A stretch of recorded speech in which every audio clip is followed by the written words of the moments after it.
Olá, seja muito bem-vindo ao Descomplica, que hoje vai falar sobre comportamento e um assunto muito importante para você: TDAH, depressão e TEA. Sobre isso a gente conversa com a Erivan Figueiredo, que é a nossa psicóloga. Tudo bem, Erivan? Seja Tudo muito, bem. muito bem-vinda. Como vai? Obrigada. Feliz pelo convite, que a gente possa aí trazer algumas informações que possam ajudar aí o nosso telespectador. Entendendo, né, Erivan? Porque assim, esse é um assunto bem complicado. As pessoas, além de não entenderem, não terem a quantidade de informação necessária para entender o que é o TDAH, depressão, é complicado em si mesmo. Então vamos tentar descomplicar esse negócio aí. O que é o TDAH?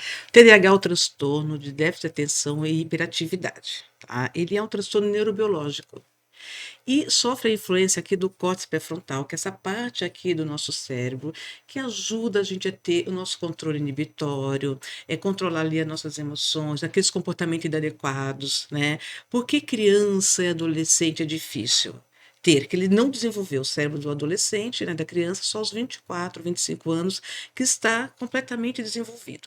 Então, uma criança e um adolescente, se ele estiver aqui e quiser sair, ele não vai conseguir, ele levanta e sai. Se ele estiver num evento, se ele estiver numa palestra, a gente como adulto, espera-se que esse controle aqui do nosso córtex pré-frontal já está bem desenvolvido, você vai, nossa, eu não posso levantar agora. Agora, peraí, então.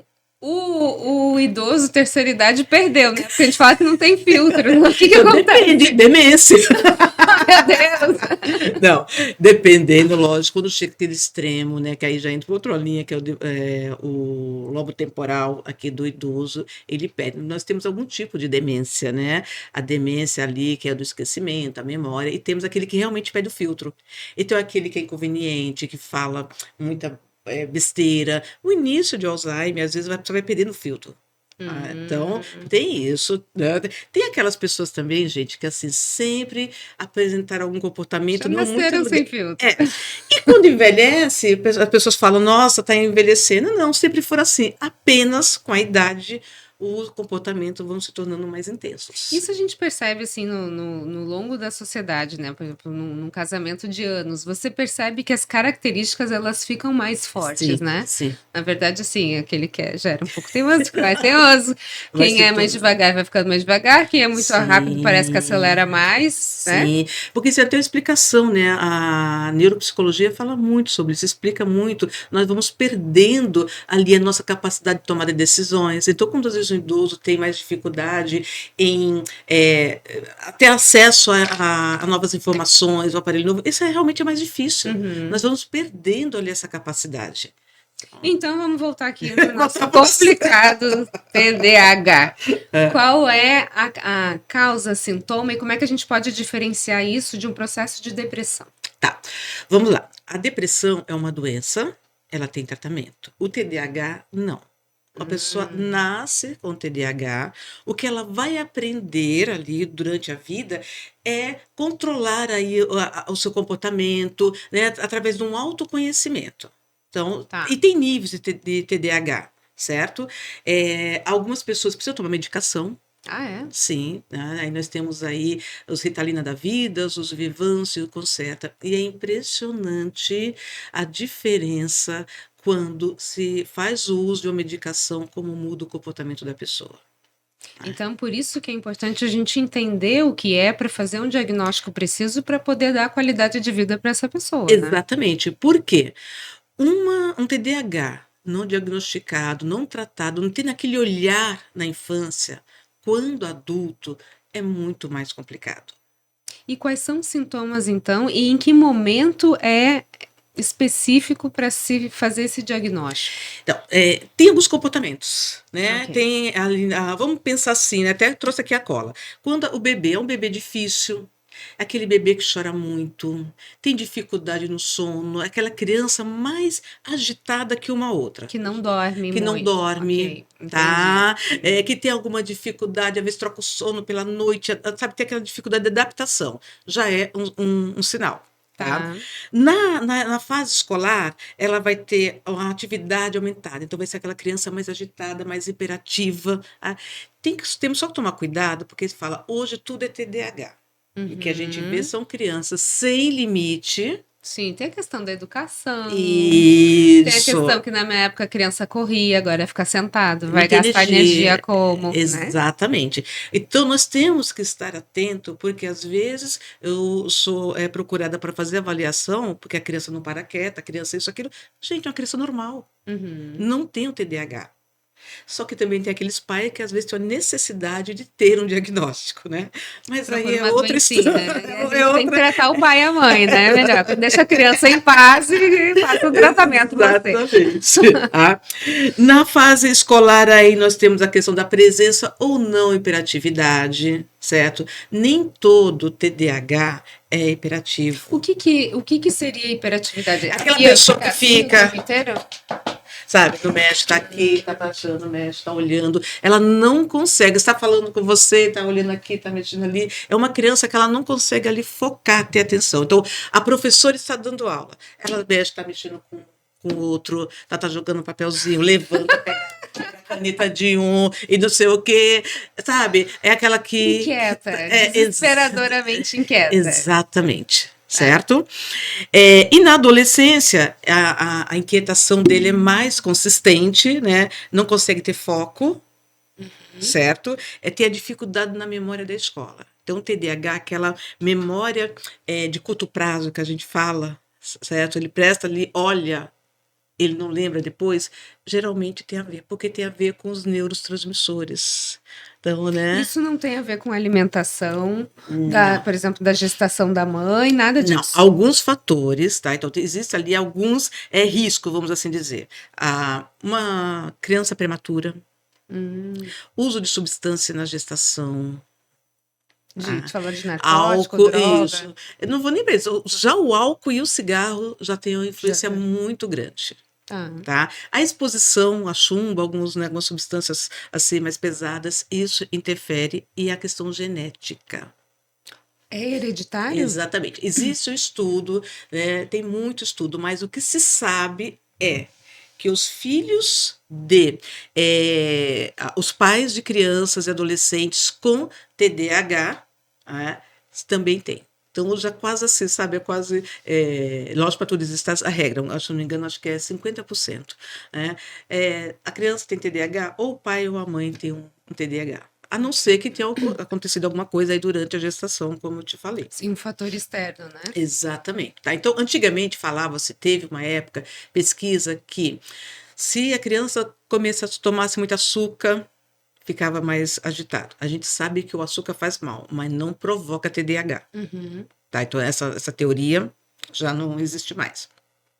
A questão de colorantes, né? Então, comer salsicha, essas coisas que tem, né? Muito corante. Muito corante, também já não existe mais isso. Então, existem várias teorias, existem várias pesquisas. Né? O fato é, de 10 anos para cá, tem se estudado muito sobre TDAH. Uhum. Por isso, às vezes as pessoas falam assim, nossa, agora todo mundo tem TDAH. Não é. É porque agora está se estudando. Hoje em dia tem mais pesquisas. Agora, vamos tentar desmistificar e descomplicar para você, que às vezes pode pensar, puxa, então, de acordo com essas características, meu filho deve ter. Pode ser uma criança mal criada, sem Sim. limite, Sim, e aí pode se confundir. sim, Pode ser uma criança com autismo? sim. É muito comum, tá? Crianças ter o diagnóstico de TEA, que é o transtorno do espectro autista, tá? E ser um TDAH. Qual a diferença? Então, o principal ali, né, são os 36 primeiros meses. Uma criança com TEA, ele já manifesta, por isso que aquela história, gente, de falar, tem o seu tempo para falar, tem o seu tempo para andar. Não. Se a gente conseguir já intervir, estimular, mas uma qualidade de vida melhor essa criança vai ter. Sim. Então, tem estudos, tem escolas, eu não sei se é na Alemanha, agora me fugiu, que as crianças, quando nascem com TEA, eles vão para a escola, eles são estimuladas. Com 4 anos, eles podem voltar e estar numa escola ali normal. Regular e fica E bem. fica bem.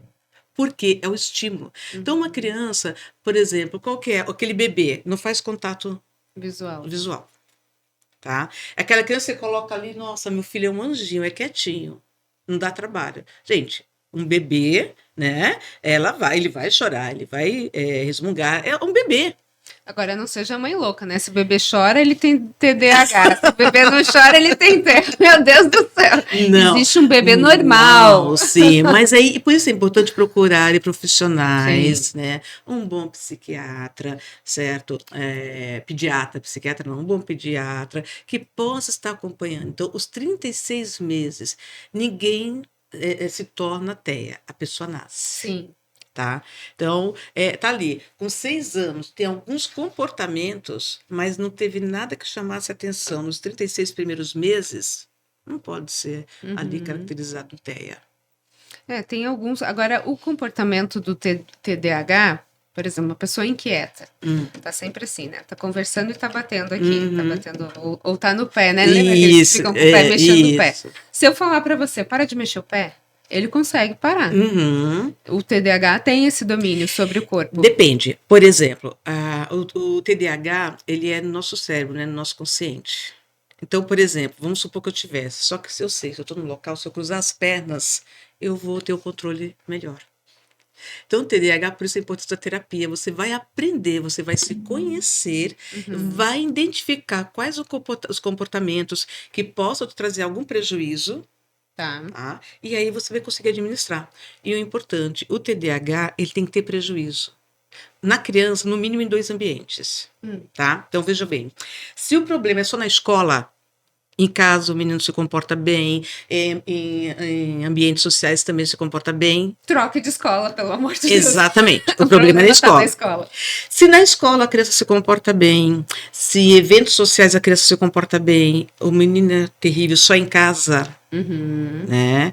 Então a gente precisa investigar. O que está acontecendo? Porque a casa é o ambiente dele. Exatamente. Então a gente precisa estar tentando investigar. Tá. Existe aí também o transtorno opositor desafiador, que é aquela criança que ela desafia, certo?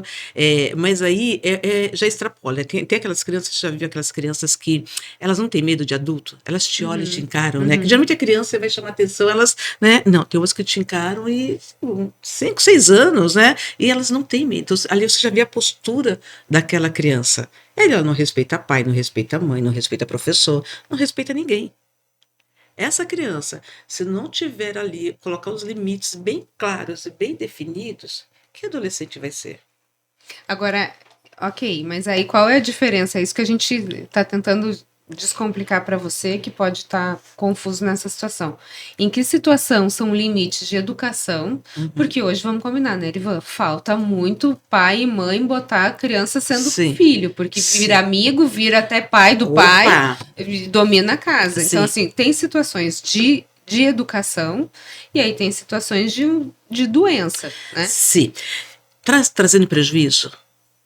É aquela criança que não é convidada para festa nenhum, que a família ninguém aguenta. Tá? Então, a gente tem que avaliar o seguinte: quais são os prejuízos que a criança está tendo? A criança, que geralmente essa criança, quando os amigos não gostam dela. Sim. Tá? Porque aquela criança que a gente crê, que ela não tem paciência, ela quer dominar a brincadeira, tem que ser a brincadeira que eu quero. Então, começa a afastar, isolar aquela criança. Começa a desenvolver o quê? Uma baixa autoestima. Às vezes gera a forma que pode ir para a depressão, porque é uma forma dela se defender sendo agressiva. Sim. Na criança, um dos sintomas da depressão é a agressividade. Uma criança muito agressiva, a gente tem que investigar. Eu acho que tudo aquilo que está fora da curva. Sim. Agora, uma vez a depressão instalada na criança, no adolescente, é para sempre ou é algo que é revertido? Não. A depressão você pode tratar, investigar, tá? Agora, o TDAH pode sim ter depressão. Ele pode virar uma depressão. Exatamente. Na sua grande maioria, tá, das pessoas que têm um TDAH, eles vão desenvolver um quadro de depressão. Acho que 57% se desenvolve ansiedade, depressão, fobias. Tudo isso vem de um TDAH não identificado. Tá? Então, eu vejo ali você imagina uma criança que no início as crianças acabam às vezes rejeitando ela, né? Se você tem criança pequena, você deve perceber ali com a criança de 7, 8 anos, né? Que tem sempre no meio, tem aquela que é mais autoritária. Ah, a bola é minha. Não, você não vai brincar, você faz aquilo. No começo, daqui a pouco as crianças vão isolando ele. É o chatão que fica mandando em todo mundo. Exatamente. Só que ele vai crescer, esse chatão vai crescendo com ele. Uhum. Tá? Quando chega na adolescência, ele já é ali discriminado. É o que ele faz? Se isola. Né? Se isola, ou ao contrário, para se chamar atenção ali, né? Ele vai enfrentar a professora, ele vai arranjar briga, uso de substâncias.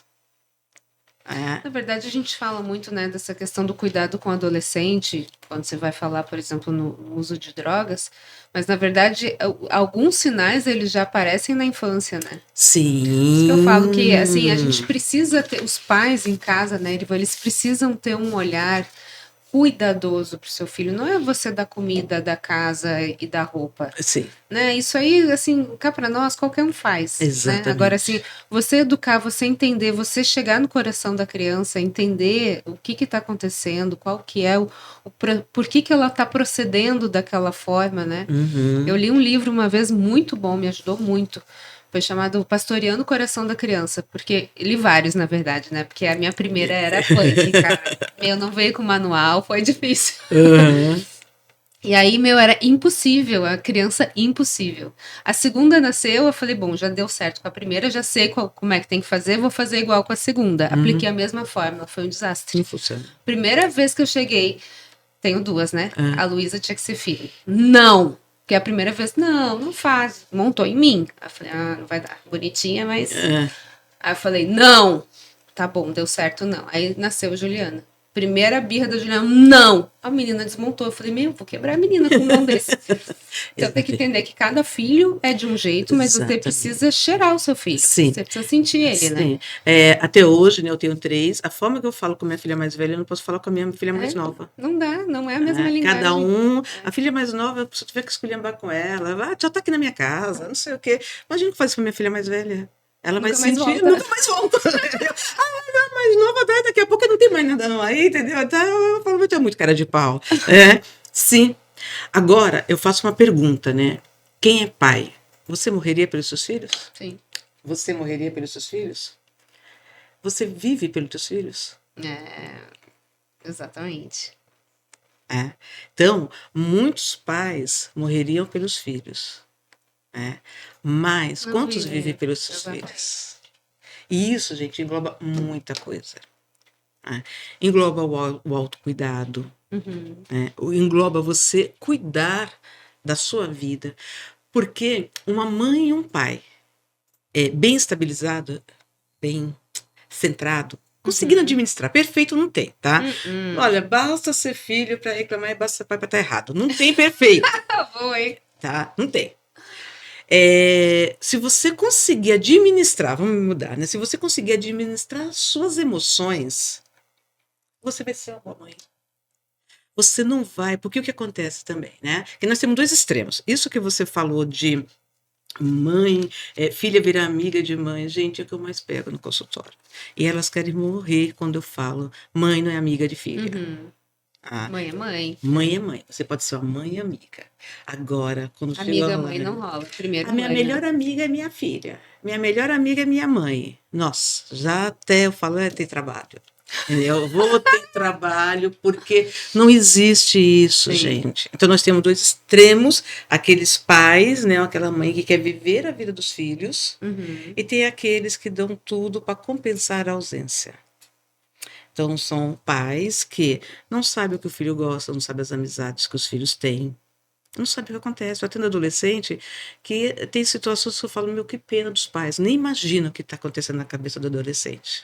Nossa, eu acho que o grande desafio que a gente tem nesses dias, né, Irivan, é o equilíbrio. Sim. Né? Eu acho que esse é o ponto mais difícil que a gente tem de alcançar enquanto família, estrutura familiar, né? Você alcançar o equilíbrio, exatamente isso, de você não avançar no limite, nem interferir na vida, porque você deu vida para uma pessoa, né? Você proporcionou vida, gerou uma vida, que é uma outra história, não é a continuação da sua história. Sim.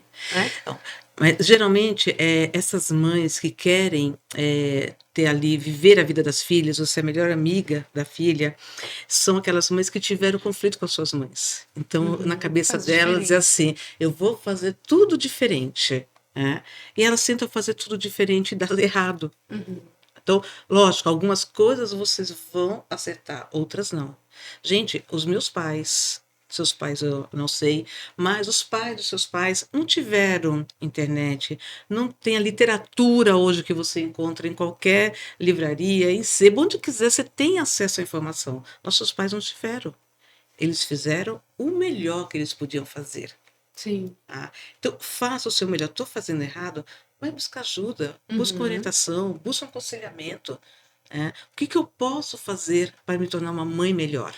E já que a gente está falando de buscar ajuda, diagnosticando o TDAH, como eu busco uma ajuda, qual que é o tratamento, e a Então, mesma coisa para a depressão. Sim, o TDAH, geralmente você pode ir no psiquiatra, perceber alguns sintomas, certo? Em questão do TDAH. A criança, quando é criança, um bom pediatra já vai identificar, ele já vai encaminhar para o neuropsicólogo. Tá. Certo? Aí o neuropsicólogo vai fazer ali uma avaliação completa e vai identificar e vai encaminhar ali para os profissionais, certo? A depressão, se você sentir os sintomas, você perceber, dá tempo nós falarmos aqui que eu tinha separado, Dá. Eu vou falar, eu acho mais interessante nós falarmos as diferenças dos comportamentos entre o TDAH e a depressão, porque acaba confundindo muito, tá? Então, por exemplo, a questão do TDAH, a procrastinação. Certo? Então, o TDAH, ele procrastina. Ele, para fazer umas coisas, para fazer as coisas, vai ali enrolando, deixa sempre para o último tempo você fazer um trabalho.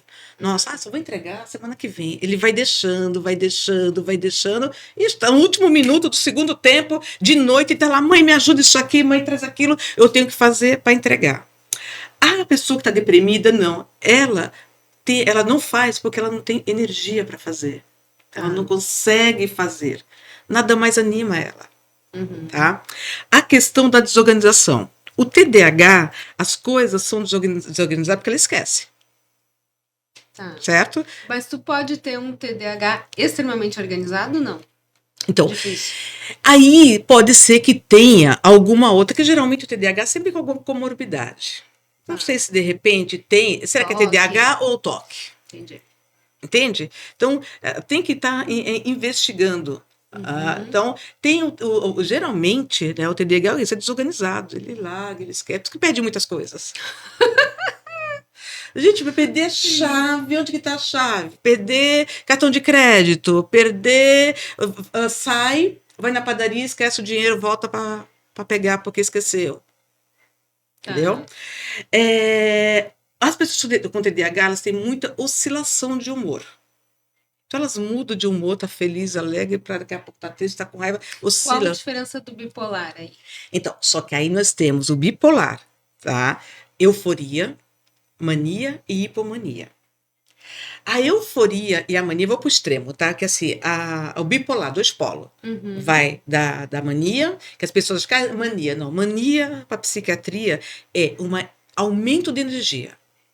Então a pessoa tem aquela energia aumentada, tem menos necessidade de dormir, tá? Então aquela pessoa cheia de plano, tá fazendo faxina de noite em casa, pensa fazer um projeto, fazer isso ou fazer aquilo, tem ali a questão da sexualidade, tem mais libido, ou gasta, aquela pessoa que compra, vai no mercado e usa todos os cartões de crédito, tudo que tem direito usa. Tá. Aí tem aquele excesso de energia, aí daqui a pouco deprime, vai para outro polo. Aí cai de cama, sem energia, certo? Fica apático, fica ali, literalmente, toda aquela energia, eu já tive quadros, atendi pessoas com surto, chegando no consultório com surto. A pessoa não conseguia nem ficar sentada, ela levantava e batia para cima, tem aquela mania de grandeza que eu vou, eu faço, tá pensando o quê, sabe? Nossa, é super-herói, aquela, tá? E aí vai pro extremo. Aí, na hipomania, são todos esses sintomas, ok? Só que em menor intensidade. Por isso que é muito difícil diagnosticar o bipolar que tem hipomania. Entendi. Então, para você ter um diagnóstico bipolar, no mínimo 10 anos. Nossa. Não é fácil. Pra você ter E o esse tipo. TDAH, mais E o rápido. TDAH, sim, o TDAH, ele tem essa oscilação, tá? Mas em algumas situações específicas. Tá. O depressivo, não. Ele é desanimado, desinteressado constantemente. Uhum. Tá? Então, tem pessoas que podem levar 2 meses ali apáticos. Lembrando que os sintomas de depressão têm 14 sintomas, mais ou menos. Mas são 2. Os outros podem vir ou não. Tá. Mas quais são os 2 principais que diferem de um quadro de depressão? Tristeza constante e a perda de energia. Tá? Esses 2. Então, pensa aquela pessoa que sempre ia para barzinho, saía, gostava de um samba, gostava de amigos, ia para a igreja, tinha uma vida social. De repente já está se fechando, não quer ir mais. E aquela tristeza constante. E quando a gente fala de depressão, Eriva, a gente está falando de um processo químico, né? Ou seja, está faltando alguma química ali no cérebro dela, é isso? Não, geralmente os neurotransmissores, ele é assim, né? Existe lá o neurotransmissor, é ele que passa a energia. Vamos pensar assim, eu consigo de uma forma bem simplificada, Descomplicada. né? Vamos ver. A questão da dopamina. Dentro do TDAH, a dopamina é muito rápido. Então, o que acontece? Acaba tendo a liberação. Gente, pelo amor de Deus, de uma forma bem leiga, algum médico, se tiver, me Só para perdoe. descomplicar, Tá? tá? Olha, não é muito a minha área, mas é mais ou menos assim. Ele acaba passando muito rápido a dopamina, Uhum. conclusão, fica faltando no cérebro. Tá. Aí você toma ali o estimulante para dar uma regulada na tua dopamina. A medicação do depressivo não é que a medicação vai ajudar, ela vai fazer ali as sinapses, os neurotransmissores trabalhar, então vai ligar um com o outro. Por isso que precisa da medicação. Tá. Por isso que só medicação não sai da depressão. Uhum. Você pode tomar a medicação. Se você não fizer um autoconhecimento, se você não fizer um processo terapêutico, em identificar os gatilhos, as que tá causas, o que levando está isso? levando, não vai adiantar nada. Tá. Tá? Você começa com uma dosagem, não há uma mudança de vida, a tendência é aumentar a dosagem e ali vai. Então, é um processo. A depressão, o tratamento é multifatorial, nós temos que combatê-las de várias formas. Então, assim, questão do sono, atividade física, alimentação, a terapia, medicação, então, tudo isso é que vai ajudar a pessoa a sair de um quadro depressivo. Agora todo mundo fala, né, Eriva, que esporte é bom para a saúde. Sim. É bom para a saúde em obesidade, alegria. Isso. Enfim. Dentro desses 2 quadros, qual a importância do esporte? Por exemplo, esporte aeróbico, esporte coletivo? Qualquer esporte que te dê prazer. Tem estudos que, se você fizer atividade física dentro da depressão ali, leve para moderada, tá? Ou aquela depressão, porque também tem um detalhe. Você pega uma pessoa depressiva, tá? Uhum. Você quer ver a pior coisa que você fala para um depressivo que está mal? Levanta, vai fazer uma caminhada. Olha que dia lindo, o sol tá ali, você mora na praia. Levanta Vai pra andar te matar. Não vai querer ter energia para isso. Foi. Mas é a pior coisa. É diferente de um depressivo, essa é a depressão maior, de um depressivo que ele ainda tem alguma energia, que se você faz, nossa, Roberta, vamos lá, vou contigo, vamos na praia, vamos andar uma andada? Ah, eu tô mal. Não, mas vamos lá. Então, se tu não quiser andar, tu só vai lá, toma água de coco, pega. Entende? Então, essas pessoas que ainda têm uma energia para ir para academia, que têm uma energia, tem estudos que 70%, eu vi um estudo antigo, que 70% ajuda em 70% dos casos de depressão. Entende? É bem. Então, assim, por isso que eu. Agora, e tem alguns casos, se você pegar alguns estudos aí, né? Eu já tive estudo que eu não acho, mas assim, tem uns que afirmam que só a pessoa com atividade física e com medicamento tiver quase o mesmo efeito. Nossa. Tá? Eu vi isso tudo. Eu discordo porque aquela história depende ali do grau da depressão, depende da situação. Acho que tem que ser. Cada caso um caso, Exatamente. na verdade. Não dá para generalizar. Eu acho que talvez esse estudo tenha colocado só o poder do esporte, né? O poder da atividade física, para que não é só você engolir um remedinho e ficar exatamente. Cura, né? Isso não vai acontecer. Né? A questão da atenção é muito confunde os sintomas. O TDAH ele não tem atenção. Só que o depressivo também não consegue ter atenção. Por quê? Ele não, tudo que vai falar que você dispersa, a memória, ele não consegue ter memória. Uhum. Aí, inclusive, hoje eu falei no meu Instagram, até eu gravei uma história falando isso. Idoso vem com queixa para mim de demência, e não é demência, é depressão. Nossa. Sim. Já fiz várias avaliações, a hipótese diagnóstica era demência, né? E eu diagnostiquei não. Teve um caso, inclusive, assim, que era ansiedade. A pessoa estava tendo alguns apagões. Por isso que é importante, né, Irivan, a gente realmente procurar um profissional especializado, porque você viu que a gente já conseguiu aí identificar umas 5 doenças, quando na verdade é outra. Exatamente. Né? A gente está falando, TEA se confunde com TDAH. TDAH com depressão, depressão com demência, enfim. Então, assim, você precisa entender, fazer, não é tão simples, né? 1 mais 1, 2, né? Você precisa ver todo o histórico da pessoa, entender a realidade dela para poder fazer um diagnóstico preciso. Sim, né?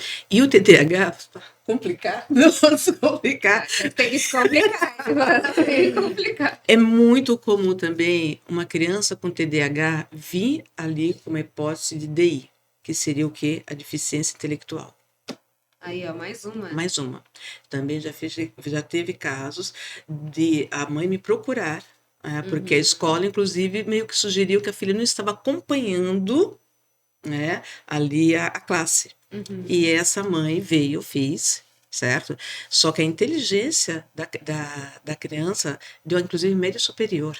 Nossa! Tá? Então, nós temos a média superior e inferior, deu média superior. Onde ela estava prejudicada era onde? Na questão escolar, nas habilidades acadêmicas. Em função do quê? De um TDAH. Porque ela não conseguia prestar atenção. Copiar na lousa. Tu imagina com TDAH? Olha, fazer isso aqui, o que é mesmo? Já foi questão de segundos. Não consegue. Então, tem algumas ferramentas, ver o que consegue chamar mais atenção daquele aluno para estudar. Entendeu? Então, realmente não é complicado, mas dá para descomplicar. Bom, todos os pontos a gente acabou de ver todas as diferenças. Se a gente fosse resumir aqui, que conselho você daria para pais que têm alguma desconfiança dos seus filhos, ou de TDAH, ou de depressão, ou até de TEA? Sim, procure um bom psiquiatra, procure um bom pediatra, procure uma neuropsicóloga ou psicóloga. Um bom psicólogo vai investigar e vai encaminhar para o neuropsicólogo. Que um bom psicólogo, às vezes eu tenho alguns colegas que me encaminham e falam, Irivan, tem alguma coisa que eu não consegui ainda captar. Eu não sei qual que é o problema. Faz uma avaliação neuropsicológica para mim, eu vou e faço. Entendeu? E aí a gente dá a orientação.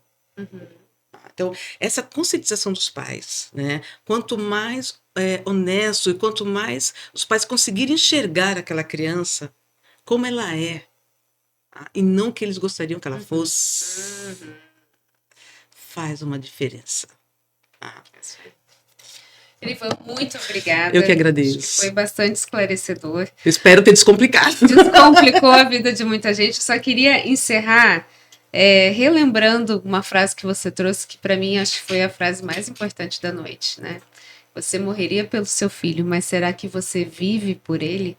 Tá aí, ó, uma dica de ouro para pais e mães que às vezes procuram, né, médicos, enfim, e o segredo está, na verdade, na presença de você estar ali, olhando, vivendo com seu filho, sendo pai e mãe, né? Exatamente. Exercendo a sua função que Deus graciosamente te deu, né? Tanta gente procurando tratamento para engravidar, e às vezes a gente tem um filho saudável, e aí fala, pega aí teu celular, fica aí, né? Sim, e às vezes é um pouco de atenção também que está faltando. Com certeza. Irivan, muito, muito, muito obrigada. Eu que agradeço. Né? Se quem quiser mais conteúdo, tem o meu Instagram @Irivan Figueiredo. Né? Qualquer dúvida, se não ficou claro, pode procurar, entra lá no direct que eu respondo. Que ela descomplica tudo para você. Pessoal, muito obrigada pela sua companhia. A gente se vê no próximo Descomplica. Até mais.